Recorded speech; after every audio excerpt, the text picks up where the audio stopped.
Last year at the UN General Assembly, I spoke out against the travesty of the Goldstone report, which falsely accused Israel of war crimes in Gaza 2 years ago. The United States, led by President Obama, and Canada, led by Prime Minister Stephen Harper, stood by Israel's side against this latter-day blood libel. Now, many countries didn't. Well, last week, Hamas finally admitted that over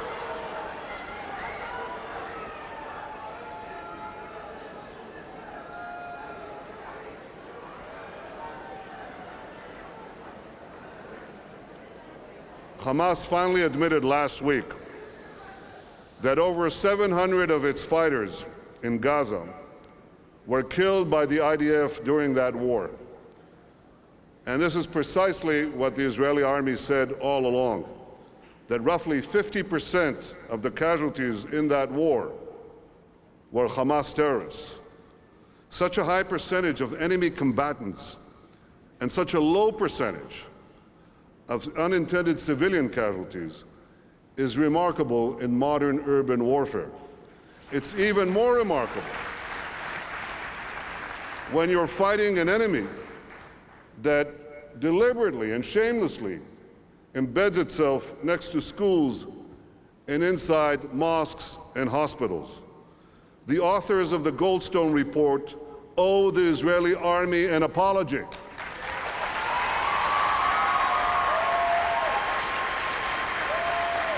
And all those who supported and helped to spread this libel owe the State of Israel an apology.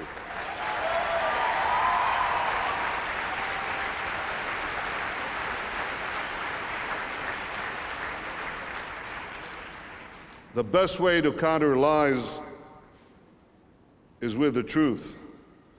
And this is why I commend your decision to establish the Israel Action Network and dedicate resources to fight this battle of truth. You know, a lie that is unchallenged spreads and grows until it assumes the cachet of self-evident truth, and that is why we must fight these lies and slanders against Israel together to ensure that truth prevails.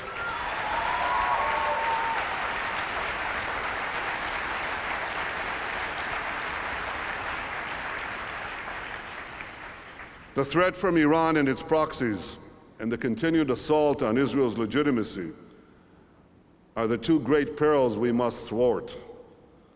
Now let me speak about the two great opportunities that we must seize: peace and prosperity. The opportunity to achieve today a broader Israeli-Arab peace derives not exclusively, but mainly from the perception of a common threat. Today, there are many Arab governments, and many throughout the Arab world, who understand that Iran is a great danger to them as well as to us.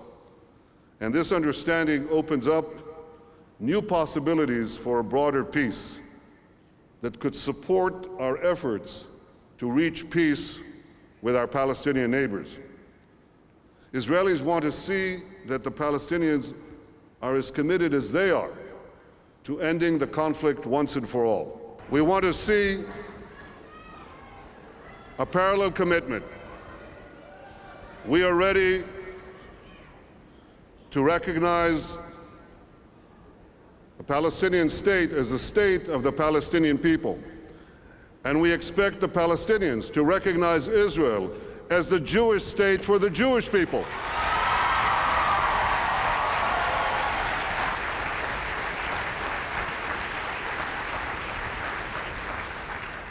And we want a secure peace. We want to make sure that we don't walk out and Iran walks in.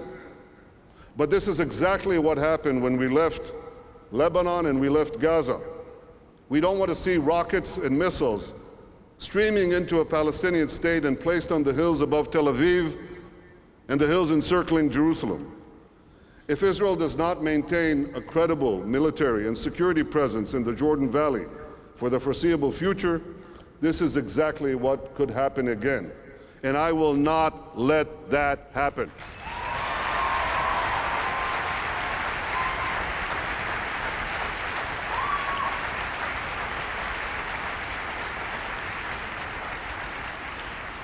We don't want security on a piece of paper. We want security on the ground, real security.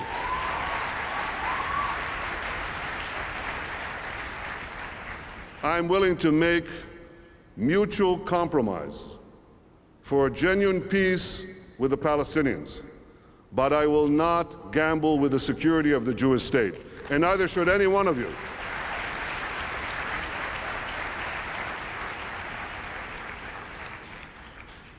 Now, I welcome the fact that there are Palestinian leaders, important ones, who say that they want to live peacefully next to Israel. And to them I say something very simple. If you want to live peacefully next to us, come and negotiate peace with us. Palestinian leaders who genuinely want peace should stop placing preconditions and start negotiating peace. I've thought about the refusal, the persistent refusal to do this, in the face of all the gestures, steps, things that we did, things that we said in the last year and a half. And I thought, why does the Palestinian Authority shirk away from peace? Why does it move away? Why does it seek excuses? Perhaps the Palestinians think that they can avoid negotiations. Perhaps they think that the world will dictate Palestinian demands to Israel. Well, I firmly believe that that will not happen, because we will not be dictated to, because I'm also confident that the friends of Israel, led by the United States, will not let that happen.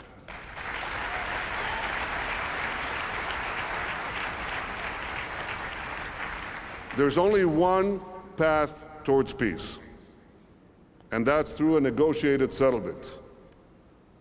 We're prepared. We've been prepared from day one to embark on that path. And I believe we should spend the next year trying to reach an historic agreement for peace and not waste our time arguing about marginal issues that will not affect the peace map in any way. I'm confident that if there's goodwill on the Palestinian side, a formula can be found that will enable peace talks to continue. And I believe that if we succeed, and again, I always like to confound the skeptics. I wouldn't be here today if I didn't do it systematically.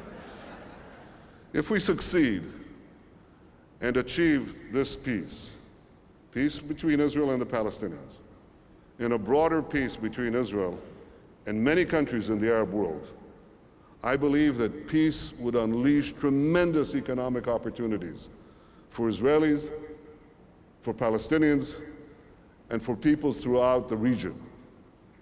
But as the last years have shown, we have shown that we have not waited for peace to seize the opportunity to develop a strong economy. As Prime Minister, and then as Finance Minister, and now again as Prime Minister, I spent a great deal of time advancing economic reforms and removing obstacles to Israel's economic growth. And believe me, I have the political scars to show it. The reforms that we have been enacting have changed Israel's economy beyond recognition. We're now building fast roads and rail lines that crisscross the country, that connect the Negev and the Galilee to the center of the country. Israel is a small country, but until recently it could take forever to go from one side to the other. And that's no longer true. I intend to complete a rail line that will link the Red Sea with the Mediterranean and the Jordan River to the port of Haifa. And what this will do is to enable Israel to take advantage of its strategic geographic location as more and more goods are shipped from east to west. And as the world economy becomes more competitive, Israel is well placed to succeed. We're global leaders in high technology. Our scientists win Nobel Prizes. Our innovations in science and medicine, in water and energy, in communication, in agriculture, and in many other fields are literally changing the world. You see that when you use one of your iPads, cell phones, when you take certain medicines that sustain and save lives, or when you eat a vegetable that somehow has been growing faster and more productively. Israel is a wellspring of scientific, technological, artistic, and cultural activity. Today, it is ranked 15th in the world in terms of quality of life. That's a report a few days ago by the UN Agency for Development. So you know we're at least 15th.